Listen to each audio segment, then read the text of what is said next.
Rashid and OG. Like, subscribe, and tell your whole street. Load this next episode with love for the whole team. Yeah, let's get serious for the free period.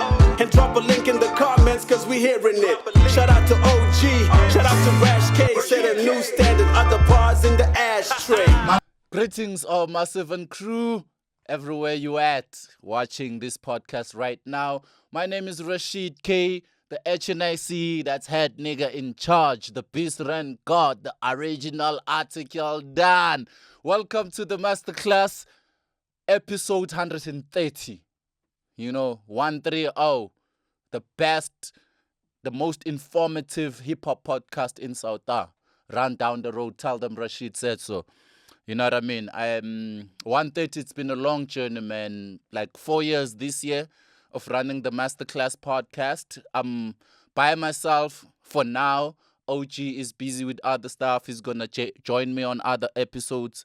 But yeah, man, we're still here. We're still pushing episode 130. I saw the other day, El Tito was celebrating episode 20. I'm like, okay, that's nice. You have a long way to go, but keep going, We only celebrated episode 100 when we reached our 100th episode. We shot it on location at an event, actually,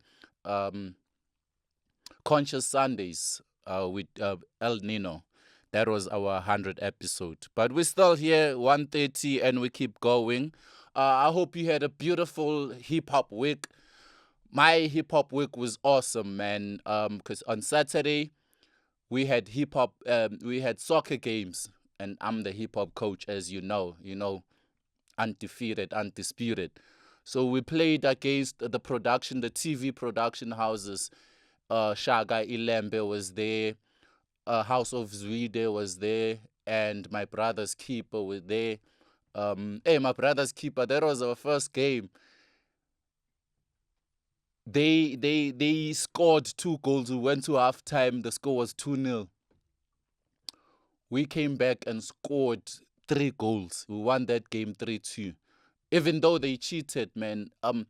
These production houses must stop this thing of when we're playing these soccer tournaments, they go to some hood and get like a real soccer team that plays every day, and present it like as scandal or my brother's keeper or house. No, don't do that. We don't play against the actors. We go there, they say hip hop versus scandal. We bring the touchline, we bring the Big Zulu, we bring the Casper in your vest, but we don't see these actors that are on TV when we play soccer. You giving us random people. That shit is whack. There's no fun in that. Because you wanna win, you're gonna go and rent a real soccer team from Soweto or Alex or wherever. That's fucked up. You're ruining the games. We always bring the same team, the same people. That's why we always prefer to play against the artist, play against Maskandi, because we know Kuzan is going to bring the real artist. When we play against Gom, we know DJ Tira is going to bring the real artist, But these actors, these production houses are fucked up, man, because they just bring random people, because they just want to win. It's they don't understand the concept, it's celebrity games. None of these niggas is celebrities. None of these niggas is actors or behind the scenes, But that was my Saturday. Hip Hop FC keeps going, man. We're rocking. And if you wanna join the team, please hit me up. I'm Hip Hop FC coach, and we train in Johannesburg in Sandton Discovery at Wanderers Cricket Stadium. That's where we train. If you can reach Sandton for training, then you can join us. We have people from the Val, from Johannesburg, from Pretoria. We're all training in Sandton. If you a hip hop DJ, hip hop producer, a rapper, you qualify to join the team. Just hit me up. Yeah, man, that was my Saturday. Sunday was fun as well because we had we were shooting the BTTC Back to the City Cypher.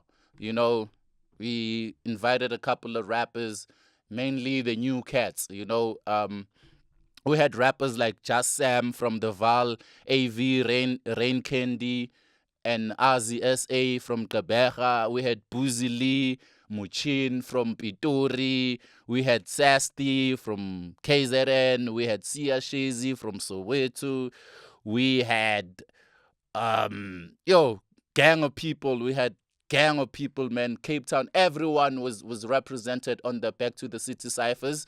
And yeah, man, stop that shit like, this is for Joburg. Shut up. You don't know what you're talking about. You need to travel a little, you know. Get out of your little corner there by your village and travel. This shit is not about Joburg. It's about everyone who's making the moves. You know what I mean? So if you're making moves, we'll see you and we'll definitely put you on. Stop talking on Facebook like, yo, you don't see us. Where the fuck you at? You know what I mean? So that's just that. And I saw on the 21st of September, a Delicious Festival is coming. And what I like about that is that it's dominated by hip hop. You know, there's a lot of, like, Touchline is on the lineup, Sia Shezi is on the lineup, Murafi Kulichana on the lineup. So they have this thing of they're doing a tribute for Double HP where they put these Mutswako guys to perform, and then they have a tribute for Pro Kid where they have Sia Shezi and these other Kasi rappers to perform a tribute to Pro Kid, which is a beautiful thing, man. You know, even though we already did that, it's a good thing that other festivals and other production houses are following the same footsteps. Hopefully next year they do Ricky Rick and AKA. We already did that, you know. So yeah, I'm not saying they shouldn't do, but like it shows that hip hop had an impact, has an impact, and will have an impact. You know, naysayers keep on saying hip hop is dead, but we keep on proving them wrong every year.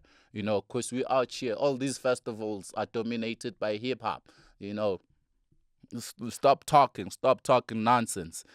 You know what I mean? There's Back to the City coming. You know, Zaku in Durban is handling hood versus hood week in and week out. That's 100% hip hop.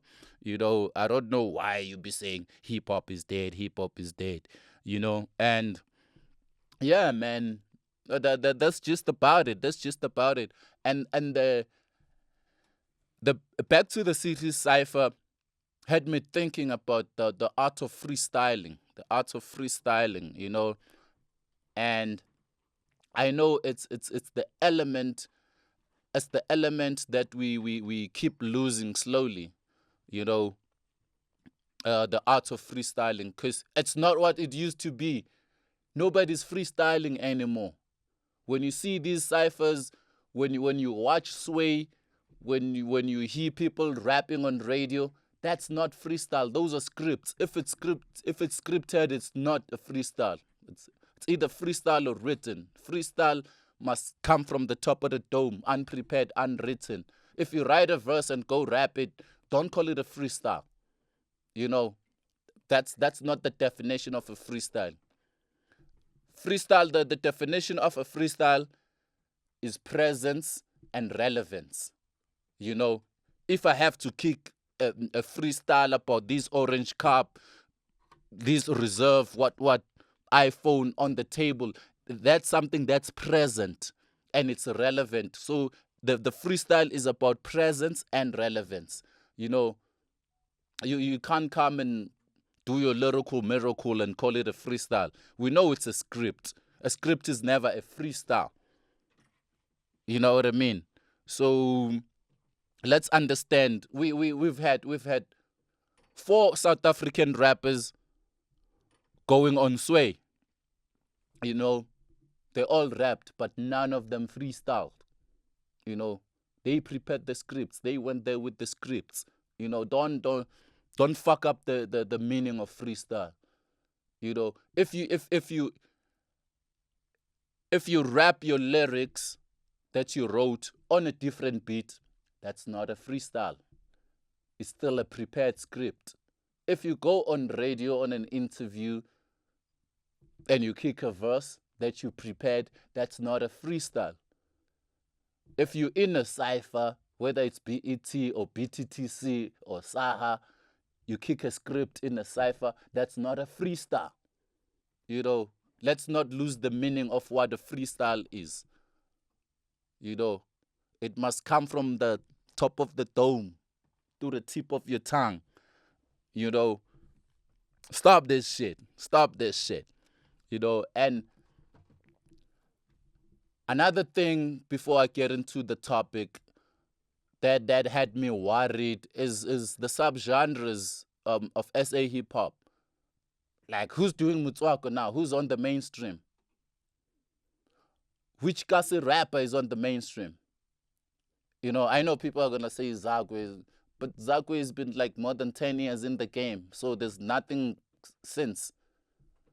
You know, so we need to. I don't know what the problem is. I think one of the problems is the budget.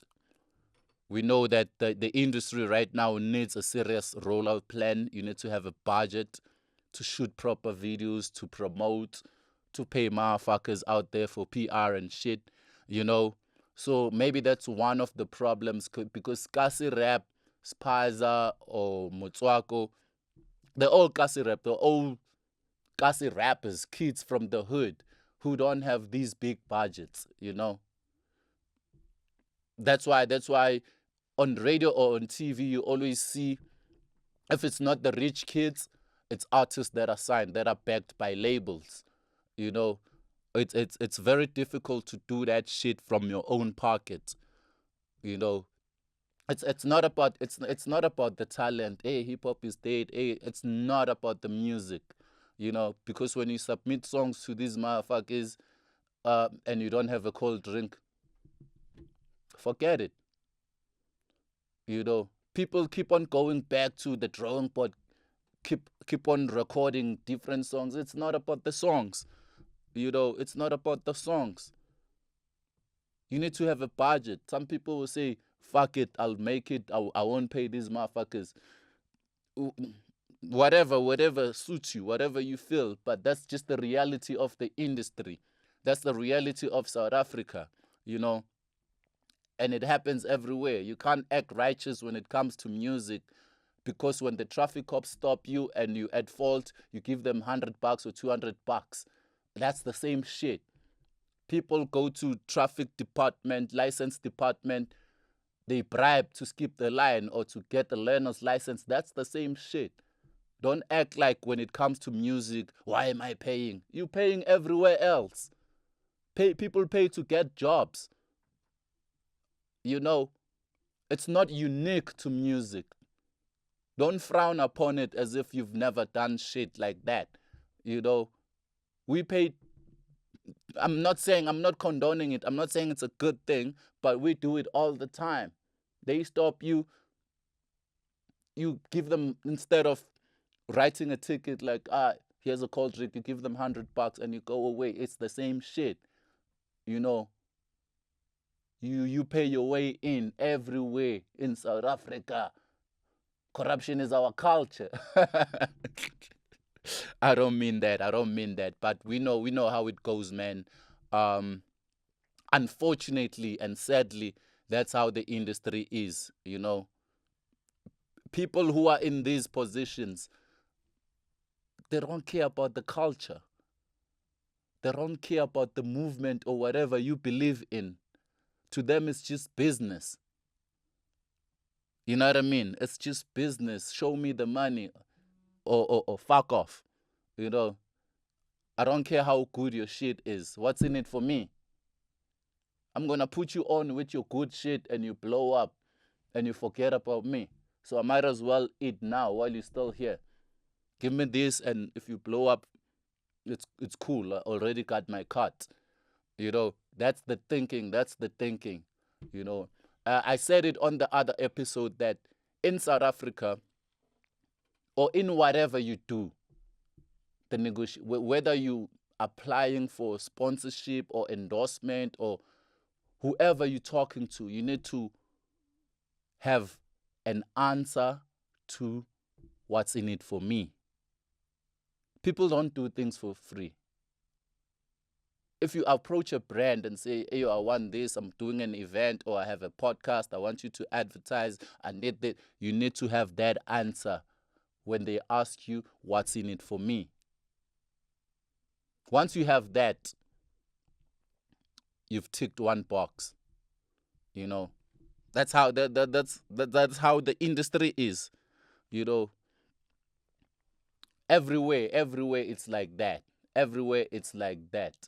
That's why even soccer has like agents. You need a middleman. You can't just walk to Naturan and say, I want to play for Kaizer Chiefs. You need to talk to somebody who's going to get a percentage from your money, or you're going to pay up front for him to be your agent, and he goes and talk to Kaizer Chiefs on your behalf. You know, it's like that in every industry. Anyway, that was my intro. Let's get to the topic of the day. Nkuli, ring the bell.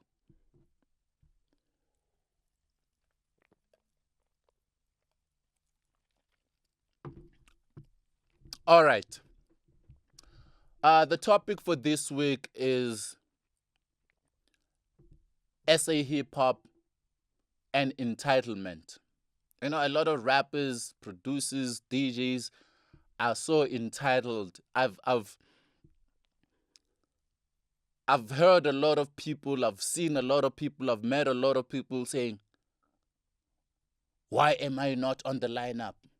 Why is so and so not on the lineup? No, promoters don't owe anyone. If you do an event, you put whoever you like on the lineup. You know, there's no criteria to say, yo, whoever has a big song, whoever is number one on Spotify. No. Whoever I feel that is gonna work for the event, I put them on. You know, promoters don't owe artists a put on. You know, I see even on social media, people asking like, why aren't you sharing my link? Why aren't you posting my new song or my new video? I'm like, I'm not working for you. Who are you? You know, I'm not doing your PR. I'm not your manager. I'm not part of your team. You know, I don't owe you anything. You know, if I share it, it's because I want to and I like it and I want people to see it. You know, it doesn't mean that because I shared this, I must share this one too. You know, there's a lot of entitlement in this industry. People feel like Rashid must do something for me, you know, or whoever must do something for me, must play my song on radio, must put me on the lineup. Who are you? What have you done? Are we a team? Are we related? Did I sign you? Did I owe you anything? Did I promise you anything? It doesn't work like that. We must stop this entitlement, you know. If you don't know, ask, yo, what does it take for me to be on the Back to the City lineup? What do I have to do to get my song on your radio show? You know, what do you need from me so you can post my video or you can share my, like, ask, find out. I can tell you that, no, I don't post artist stuff, you know, because once you post one, everyone is gonna expect to post, you know. So you need to ask questions. Don't come like, yo, this lineup is whack. Why is KO not on the lineup? You don't even know. KO is not even your people. You know, you didn't even ask KO if he's available or not. You know, you come here ranting, yo, so and so is not on the lineup. This shit is fucked up. Like we talk to artists, we talk to those people all the time. You know, if they're not on the lineup, they understand. We understand. It's either they double booked or they not in the province or they not in the country or they have other gigs on the same day. There's always a reason why a person is not on the lineup, you know. But don't rant about something you don't know. You know, you can't ask me why is Blackie not on the lineup before you talking to Blackie, asking him, yo, why are you not on the lineup? You know, before you come to us, talk to the artist or whoever. But the entitlement situation needs to stop. It's not on. You know, it's everywhere. It's everywhere. It's on social media. It's in real life. It's in events, on radio. It's everywhere. Like, artists think somebody somewhere owes them something, you know, and it doesn't work like that. Let's work more and talk less, you know, and let the work speak for itself. That's how it's always been. That's how it's always been. You know, if there's people who that you feel they can assist you or help you further your career, talk to them, ask them for advice or for some assistance and hear what they say. Don't just ambush them and say, no, you must do this. Nah, it doesn't work like that. Not in this industry, you know. So let's learn the manners and mannerisms of how to do things. You know, I hope we all get it, and we act differently. You know, there's a lot of events happening, you know, and you can find out who the organizers are, the promoters, you know, ask them to say, yo, next time you have a gig, please consider me, you know, for opening. I can open up for free, you know, if you like it, then on the next one you can book me, you know. There's always a come up, you know, like you don't just get to be booked and be a headliner. You start somewhere. You know, let's be patient and let's act professionally. You know, no entitlement. That's my word. Now we move to the feature we call Free Period, where we profile rappers and producers. You know, on the previous episode, episode 129, we spoke about dynasties, and that's who we profiling today. A rapper from Gqeberha, a female rapper from Gqeberha.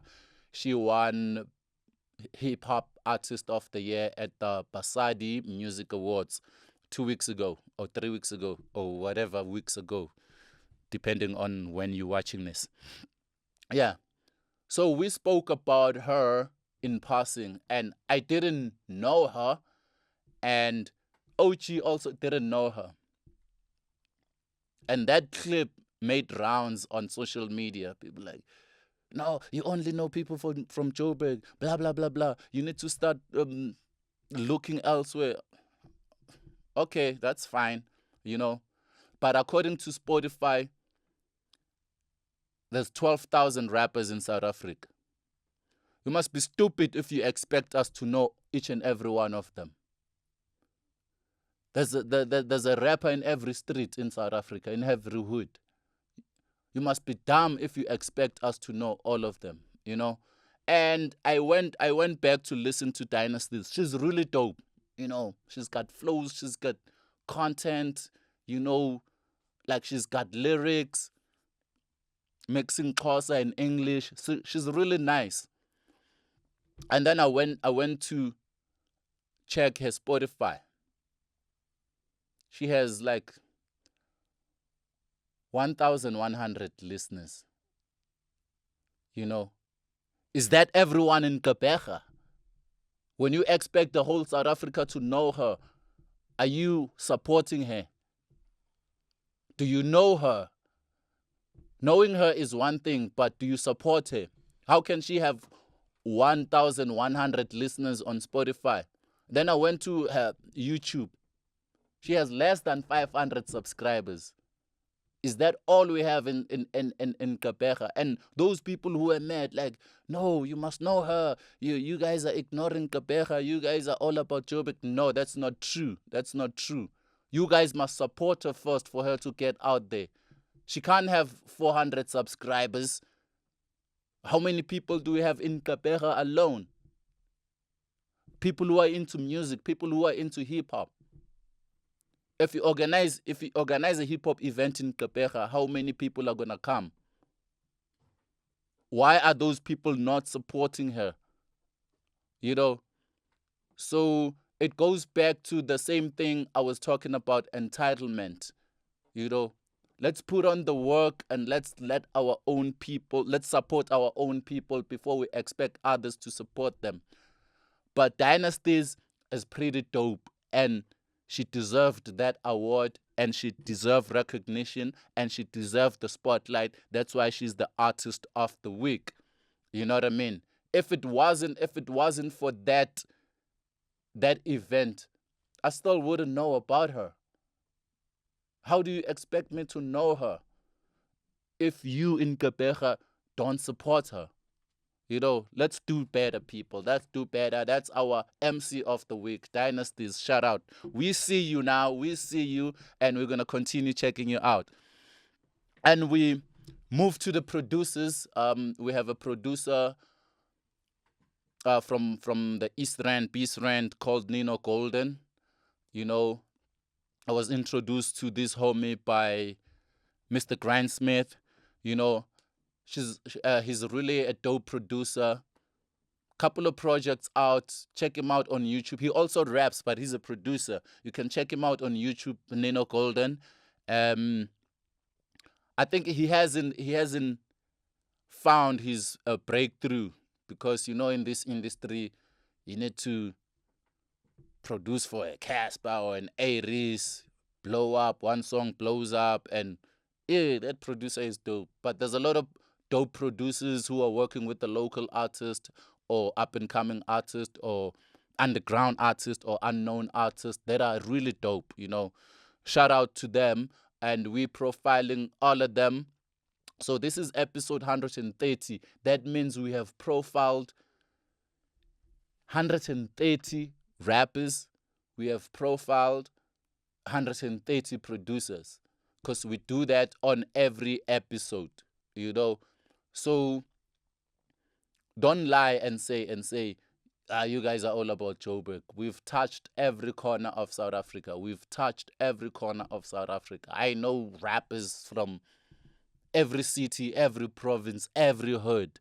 You know, those I don't know, I'm still hoping to discover. You know, they need to work harder, you know, to make sure that I'm aware of their existence.